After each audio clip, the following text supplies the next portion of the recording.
Hey guys, I thought I'd finally make a class guide for Witch with the release of the new class reboots. In this guide, I will be briefly touching on what the Witch class is and cover her skills in both Awakening and Succession, skill point distribution, add-ons, combos, and finally, class mastery. I will be formatting this guide for newer players who are interested in getting into this class, but I will also be mentioning tips and tricks that might be useful for veteran players as well. Please use the timestamps below to navigate through this guide. A quick disclaimer, this is a PvE guide, so I won't be mentioning anything related to playing this class for PvP. This guide also assumes that you already have a basic general idea of how to play Black Desert Online. With that being said, let's get started.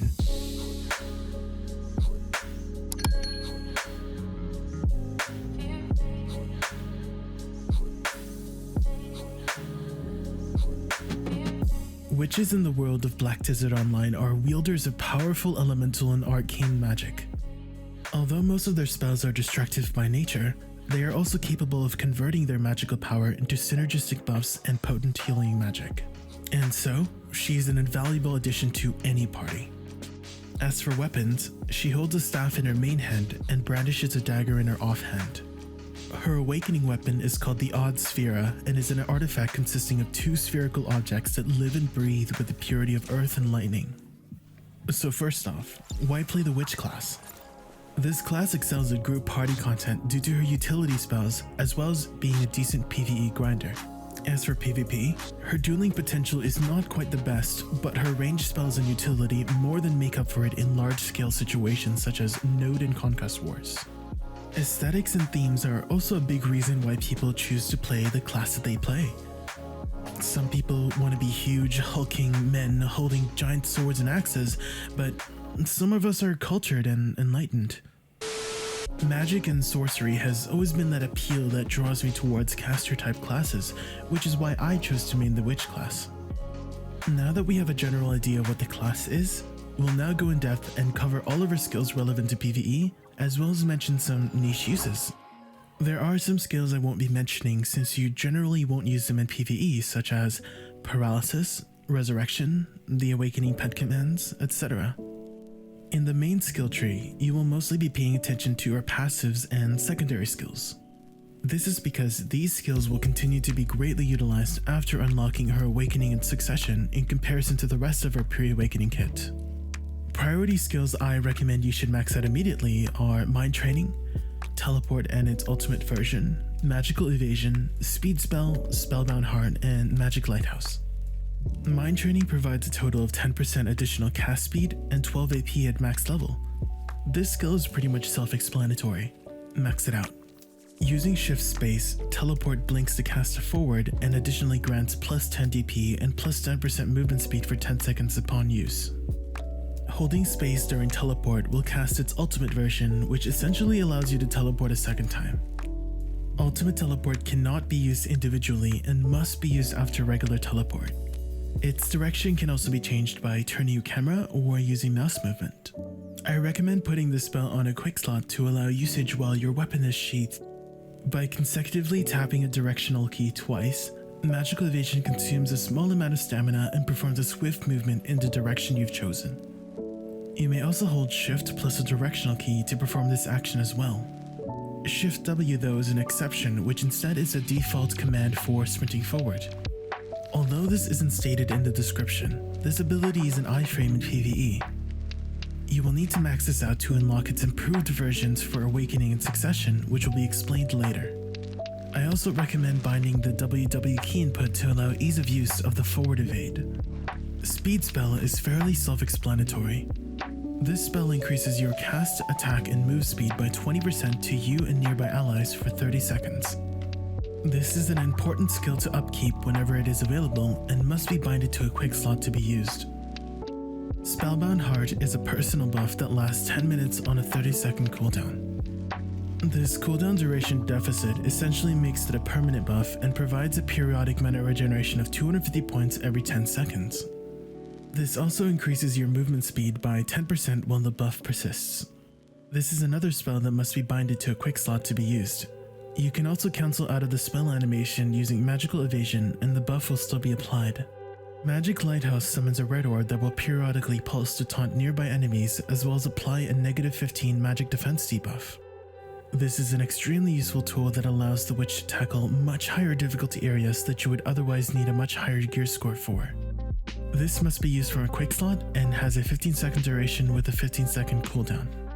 These next set of skills I'll mention are less of a priority and can be liberally unlearned to respec their skill points into other skills you may want to prioritize.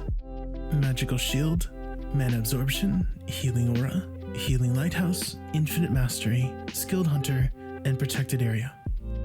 Using Q applies Magical Shield, which lasts 30 seconds on a 60-second cooldown and converts 25% of the damage you take and applies it to your mana pool rather than your HP pool.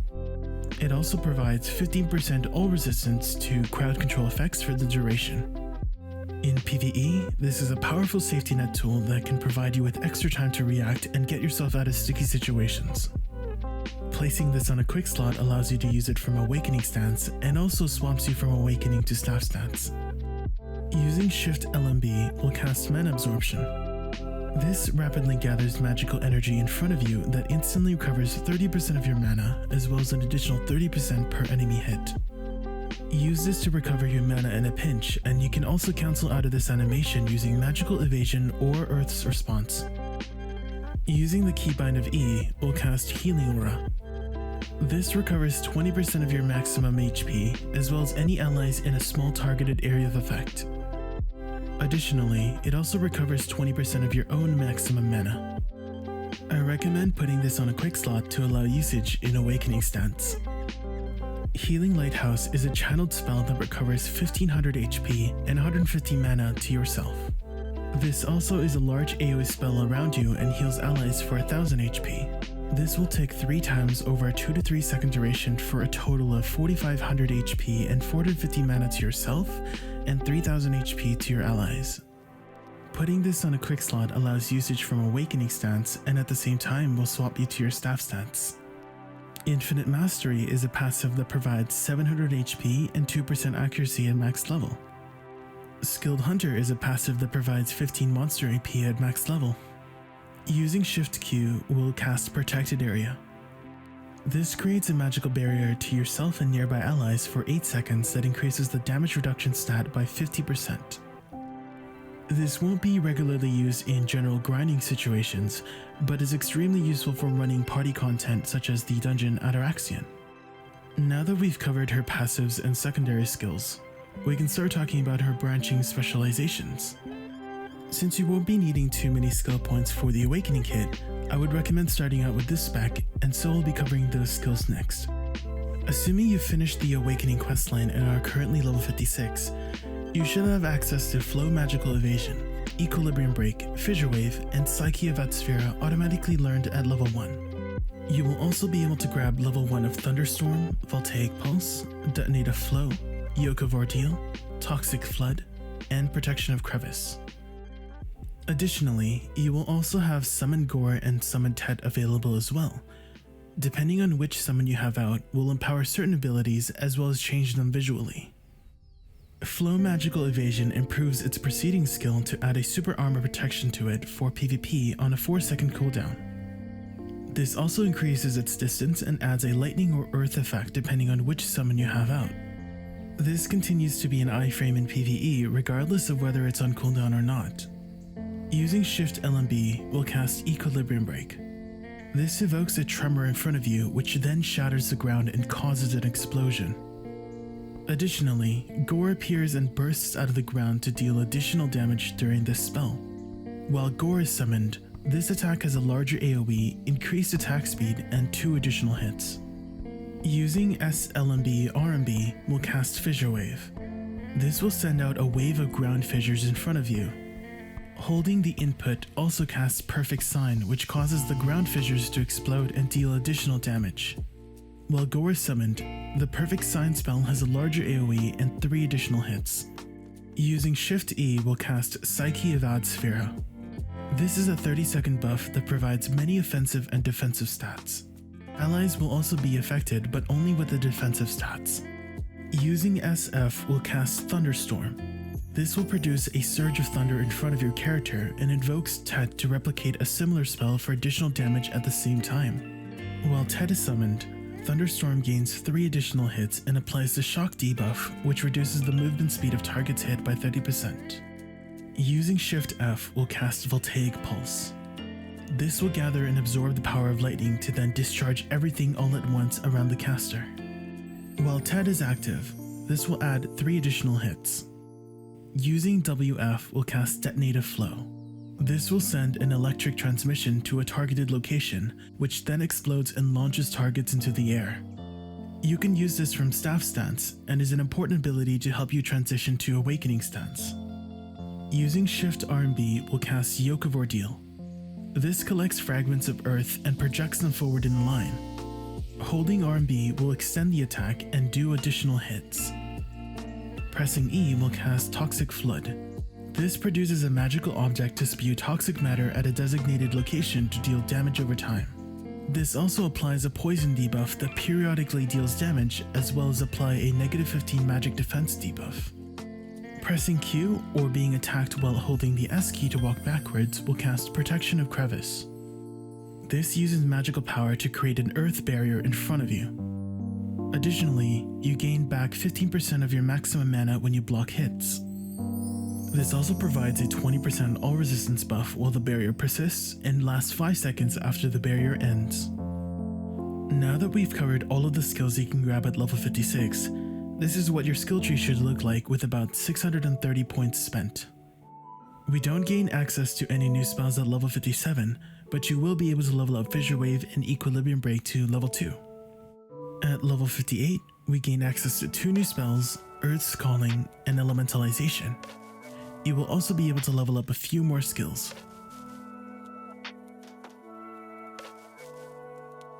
Using SQ casts Earth's Calling. This summons pillars of earth in front of you. After a short delay, the pillars shatter and explode to deal damage. Cast this preemptively before starting your combo to add additional burst damage. Using S spacebar will cast Elementalization. After a brief moment, the witch blinks backwards. This is what your skill tree should look like now at level 58 with about 880 points spent. At level 59, we gain access to Lightning Blast and Flow Gorr, as well as more skills to level up. Using S, R, and B, we'll cast Lightning Blast. This drops a sudden bolt of lightning at a targeted location twice. Casting the spell after Detonative Flow or Magical Evasion will only cast 1 bolt of lightning instead of 2. I recommend always fully casting this spell. Flow Gorr is automatically casted when casting Yoke of Ordeal. This summons Gorr to roll along with the projected earth fragments from the spell to deal additional damage. This is what your skill tree should look like at 59 with about 1070 points spent. At level 60, you will gain access to your 2 final abilities, Lightning Barrage and Flow Voltaic Tett, as well as more skills to level up. Additionally, you also gain access to 4 core skills that add additional effects to your pre-existing abilities and a bonus Elvia exclusive spell. Using WRB will cast Lightning Barrage.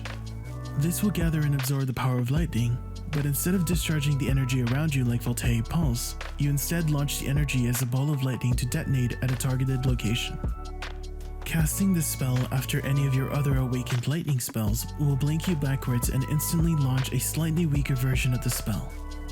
Flow Voltaic Tett is automatically casted when you cast Voltaic Pulse.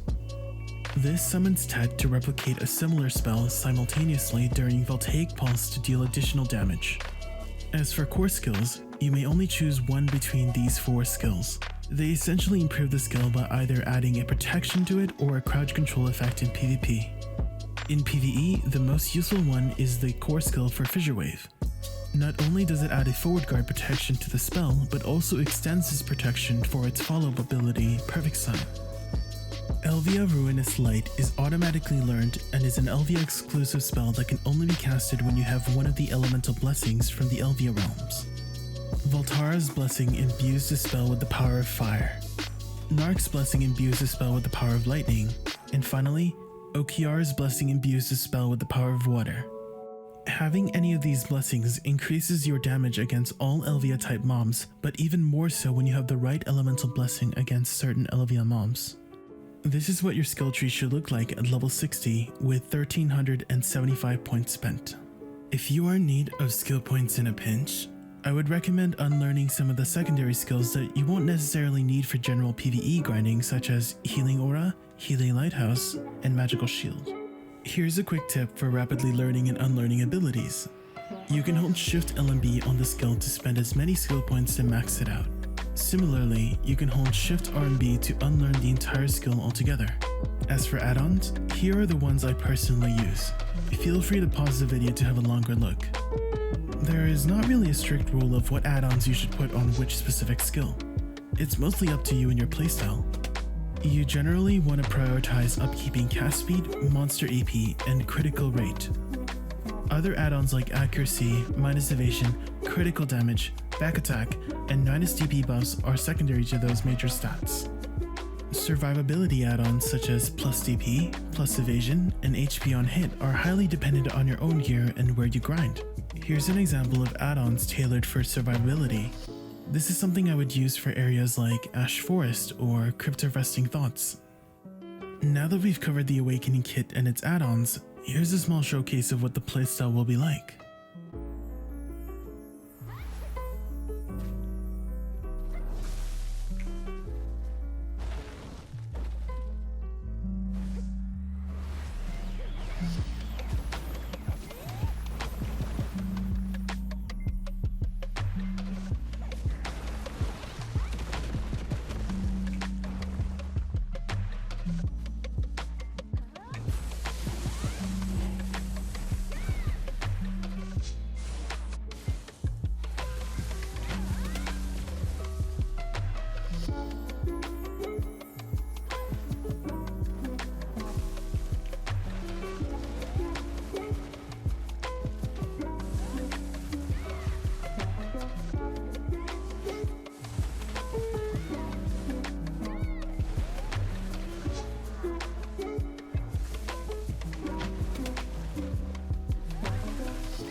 These examples are to be taken as directions or guides and not by-the-book instructions.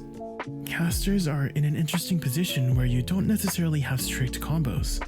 To give you a super simple explanation for general grinding, Witch has this kind of luxury to pretty much cast any spell in any order, and overall, you will have similar efficiency and clear speeds. I actually really love this idea where you can formulate and compose how you want to be playing the class. Of course, in PvP, you will have more of an incentive to cast spells and abilities in a specific order to maximize your crowd control potential. This pretty much ends the explanation for the Awakening Kit for PvE. At this point, I would advise reading your skills and how they work in terms of their damage, range, and protection. Most people starting out will probably visit places like Polly's Forest, Bloodwells, Valencia Zones, etc. These are highly dense areas with mobs that are one-shottable with the appropriate recommended AP according to the world map. These are fantastic places not only to build skill points, but to start practicing your key inputs and developing muscle memory. The other specialization that Witch can go into is Succession. Instead of concentrating her magic to 2 elements, the Witch instead focuses her magic into all 4 elements to empower her pre-Awakening Kit. The Succession Kit has a significantly higher skill point requirement over the Awakening Kit. If you plan to start out a Succession, you will unfortunately feel quite incomplete. I would recommend reaching at least level 59 and have about 1250 skill points to unlock the majority of her spell kit. We'll first cover the skill tree at 3 different skill points. Feel free to pause the video to have more time to look. At level 59, this is what your skill tree should look like with about 1250 points spent.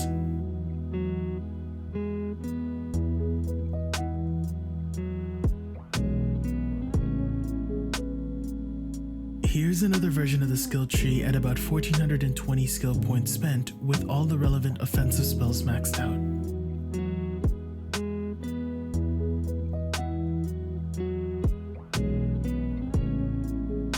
And finally, a version of the skill tree with all offensive spells maxed out except Blizzard with about 1670 skill points used. Now that we have an idea of what to expect from your skill tree, we'll first cover the passives that Succession Witch revolves around, which is Prime Elemental Flow and its 4 accompanying passives, Burning Pulse, Freezing Gaze, Luminous Touch, and Magnificent Steps.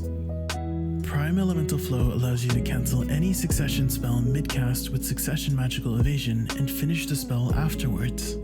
In addition to providing some passive stats, these passives also allow you to instantly cast spells that you would otherwise normally have a slower animation or cast time. So as long as you correctly press your key inputs, you can instantly and infinitely chain cast spells.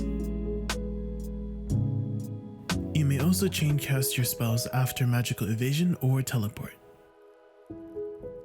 Tracking your cooldowns is extremely important for chain casting, so I would advise taking the time to set up your cooldown slots. Succession Magical Evasion improves its preceding skill to add super armor to it for PvP on a 3-second cooldown. When cast off cooldown, this will also increase the distance of the movement as well as make the caster briefly disappear. You may also cast this a second time when holding the key input for the directional movement of left, right, or backwards. This continues to be an iframe in PvE regardless of whether it's on cooldown or not. Using SRB will cast Prime Multiple Magic Arrows. This casts a barrage of magic arrows to deal concentrated damage to the target. Holding the key input will cast a second stronger barrage of magic arrows. Succession Witch has a unique mechanic with this spell in particular called Elemental Infusion. Holding SRB after casting a spell will cast a second barrage of magic arrows infused with the same element of the spell you just casted. For example, holding SRB after Fireball will cast a fire variant of multiple magic arrows. Here is what each elemental infusion does for this spell. Fire will add a down attack modifier in addition to improving its area of effect. Lightning will add 2 additional hits and increase its range and speed. Ice will add a down smash function which extends the crowd control effects of grounded targets. Earth will slow the cast speed of the spell but add a forward guard protection. For PvE, you will mostly be using either the fire or lightning infusion to get the most damage out of the spell.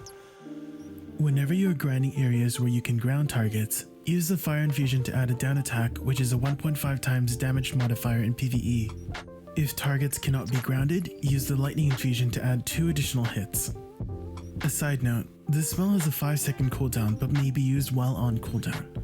However, the 100% critical rate modifier is not applied while used on cooldown. You may also fully cast a spell but at a slower cast speed while on cooldown. Using LMB and RMB will cast Prime Earth Arrow. This spell collects shards of earth and is launched forward to deal damage and reduce the target's magical defense by 15. Using SLMB casts Prime Fireball. After a short cast, pressing LMB or RMB will launch a ball of fire to a targeted location. You can press RMB before completing its cast to launch a slightly weaker version of the fireball. Prime Fireball Explosion can be cast after Prime Fireball by holding RMB. You may also cast a spell from a quick slot, but has an initial wind-up animation. Combining fire and magic, this spell is compressed at a targeted location, which then detonates to deal massive damage. The aerial variant of the spell has a much larger area of effect radius and knocks down targets in PvP. The focus variant is more potent and deals more damage, but has a smaller radius. If you are fighting large packs of mobs, the aerial variant might be more suitable. If you are fighting bosses or a few targets with large HP pools, the focus variant might be more ideal. Using SLMB RMB will cast Prime Meteor Shower. This uses magical energy to redirect a meteorite from the atmosphere to crash at a targeted location. The aerial variant casts at a much slower rate but has an extremely large range and radius. The focus variant casts significantly faster but has a much smaller radius. Just like Fireball Explosion, use the aerial variant when grinding in zones with large packs and the focus variant when fighting bosses or few targets. Thanks to Prime Elemental Flow, you may cancel out of the spell using Magical Evasion and it will automatically be recasted at your new position. You may repeat this as long as you have stamina available. This is extremely useful if you need to move out of the way of a dangerous attack, or perhaps you are not in the most ideal position to cast a spell. Using SF will cast Prime Lightning. This spell drops a bolt of lightning at a targeted location. Holding F will cast a slightly stronger second bolt of lightning. You may use this while on cooldown, but has a slightly longer cast time and chaining spells from it is also slightly longer. Prime Residual Lightning can be cast after Prime Lightning by holding RB or F. You can also cast a spell from a quick slot but with a much slower animation. Residual electricity is gathered then discharged to explode at a targeted location. The combo variant drops a bolt of thunder then repeats the discharge at the targeted location. The high voltage variant instead quickly projects the electricity forward to deal immense damage. Holding RMB after Prime Residual Lightning will cast Prime Lightning Storm. Magic and lightning is compressed at a targeted location, which then detonates to deal great damage. The combo variant doubles the detonation to deal even more damage. The high voltage variant briefly channels together the power of thunder and releases a shock explosion at a targeted location to deal immense damage. Using SE will cast Prime Freeze. This condenses the air in front of the caster to a freezing point, then projects the energy forward at a targeted location to deal damage and freeze targets. Holding SE will explode the freezing energy at the targeted location again. Using SQ will cast Prime Frigid Fog. This lowers the temperature of the moisture in the air and discharges it around the caster to deal damage and freeze targets. The Disrupt variant instead casts the spell at a targeted area to deal damage and slow targets. The Control variant amplifies the potency of the spell to deal more damage and freeze targets. Using Shift LMB RMB will cast Prime Blizzard. The caster channels magical power to generate an icy storm at a targeted location and can also be redirected. Holding LMB during the spell will extend and intensify the storm. The Domain variant does not need to be channeled by the caster anymore, but becomes much weaker and is not able to be redirected. The Storm variant adds violent winds and icy shards to increase the potency of the damage. Using Shift F will cast Prime Earthquake. This focuses magical energy to cause tremors around the caster to deal damage. The Evade variant instead blinks the caster backwards, then unleashes a concentrated wave of tremors in front of the caster. The Destruction variant amplifies the spell, and holding F will release an aftershock of tremors to deal significantly more damage. Using A, D plus LMB will cast Earth Response. The caster uses magic to kinetically dodge left or right. When the caster lands, it releases protruding shards of rock to deal damage in front of the caster.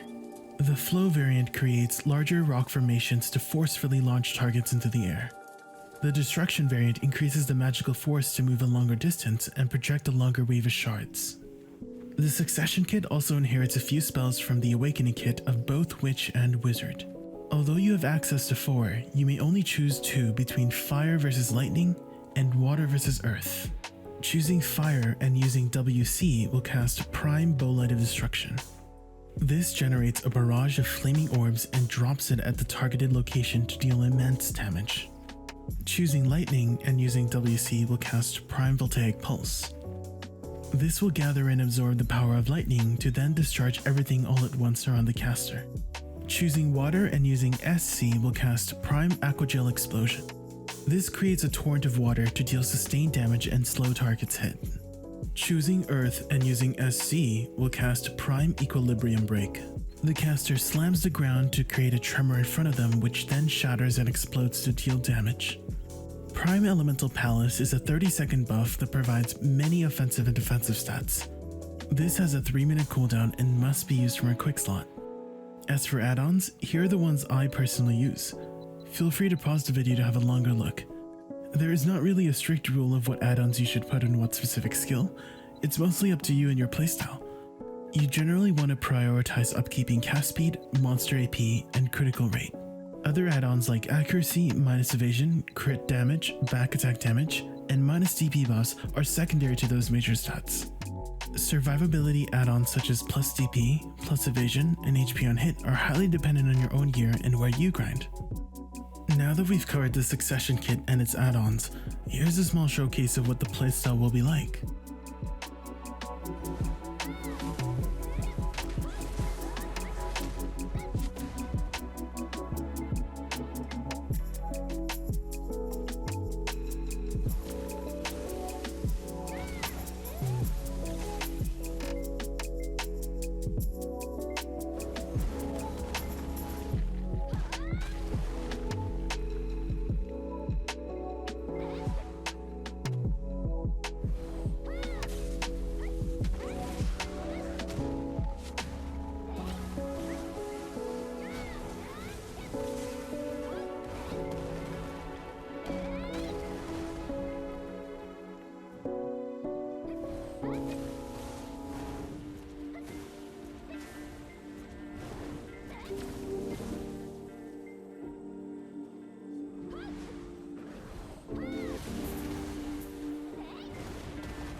The Succession Kit has a much more active playstyle over Awakening. Thanks to the Elemental Flow passive, you may chain any Succession spell from any Succession spell. This encourages you to think quick on your feet and press the correct key inputs at the right time. Similar to the Awakening Kit, the Succession Kit does not necessarily have strict combos you must follow. You still have the luxury to formulate and compose any combination of spells you want, and you will generally get similar clear speeds and numbers. Of course, in PvP, you will have more of an incentive to cast spells and abilities in a specific order to maximize your crowd control potential. This ends my explanation for the Succession spec. As mentioned before, I would advise reading your skills and how they work in terms of their damage, range, and protection. Most people starting out will probably visit places like Polly's Forest, Blood Wolves, Valencia Zones, etc. These are highly dense areas with mobs that are one-shottable with the appropriate recommended AP according to the world map. These are fantastic places not only to build skill points, but to start practicing your key inputs and developing muscle memory. Now that we've covered both the Awakening and Succession Kit, I'll go into the skill enhancement skills, which are also well known as Rabams skills. We have 3 different skills that are the baseline ability for the enhanced skill. The first is Sage's Memory. This skill can combine with Healing Lighthouse to create Sage's Lighthouse, which is essentially an instantaneous version of Healing Lighthouse. Its numbers are identical but has a significantly longer cooldown. The other skill you may combine with is Lightning. This creates Sage's Thunder, which is an amplified instantaneous version of Lightning. You can hold R and B to cast Residual Lightning after it. This also includes the Succession version of Residual Lightning. The second baseline skill is Earthquake. We can combine this skill with Speed Spell to create Swift Earthquake. This is a faster version of Earthquake, which has a very useful suction mechanic for PvE zones such as Abandoned Monastery. The other skill we can use is Lightning Chain, which is also a faster version of Earthquake that applies the shock debuff. This also has a down smash function which can be used to extend the crowd control effect of grounded targets. The final baseline skill is Multiple Magic Arrows. We can combine this with Lightning Storm to create lightning arrows. This is a long range skill that has quite a large AoE and applies the shock debuff. This is fairly weak in PvE and is mostly taken to apply the shock debuff in PvP situations. The other skill we can combine this with is Mana Absorption. This creates mana arrows and has 2 parts to this skill. The caster first creates a sphere of mana that damages targets in the radius. Afterwards, the mana arrows are launched to stun and absorb the mana from the target. The initial part of the skill hits pretty hard and is a good filler skill. The second part's purpose serves more so as a mana recovery tool and may be cancelled with Earth's Response or Magical Evasion. For PvE, I would recommend Sage's Thunder, Swift Earthquake, and Mana Arrows as your 3 Rabams choices. If you need an emergency heal, you can opt in for Sage's Lighthouse. This is also preferred when running party content such as the dungeon Ataraxian. I personally prefer Sage's Thunder, especially in Succession, as it allows the function of chaining lightning spells after it. Lastly, I will mention the Black Spirit Rage function. When you reach 100% Black Spirit Rage, you can press Z to consume 100% of the rage and gives you a 1-minute buff of 30 AP and 25% cast speed. Note, this is for the common absorption. There is also an innate version which only gives 25% cast speed, so lock that one to be able to use the common version. There are Black Spirit Rage skills, but they won't be explained in this video since you never really cast these spells in any PvE situation. The next section covers more complex topics such as spell priorities, positioning, and class mastery. I would skip this section if you are still working on understanding the witch class, but if you already do, please keep watching. Otherwise, I would skip this section and revisit it another time. Another quick disclaimer, this is just how my thought process works for how I play the class. There is no invalid way to play a class, but there are definitely more optimal ways to play a class. With that being said, I'll explain. As mentioned before, Witch does not necessarily have strict combos, and more so spell priorities, meaning what spell you should cast first. Voltaic Pulse is one of our hardest hitting abilities with a fairly low cooldown of 6 seconds. It additionally provides a 10% cast speed buff as well as applies an evasion debuff of 15%. For me, this spell is pretty much number 1 on my priority list and I want to cast it as soon as possible. Next, I try my best to revolve the rest of my spells around the cooldown of Voltaic Pulse, in this case 6 seconds. To make it super simple, you can cast whatever spells you want in those 6 seconds, then cast Voltaic Pulse as it comes off cooldown, then repeat. Make sure you are tracking your spells. I personally track them via a combination of cooldown slots and quick slots. Now that we've established what spell priorities are, we can add another layer of complexity to it, which is positioning. You want to start thinking about your position and the target's position. Grouping up mobs consistently and positioning yourself for back attacks is important for maximizing DPS. Pay attention to the behaviors of mobs as well.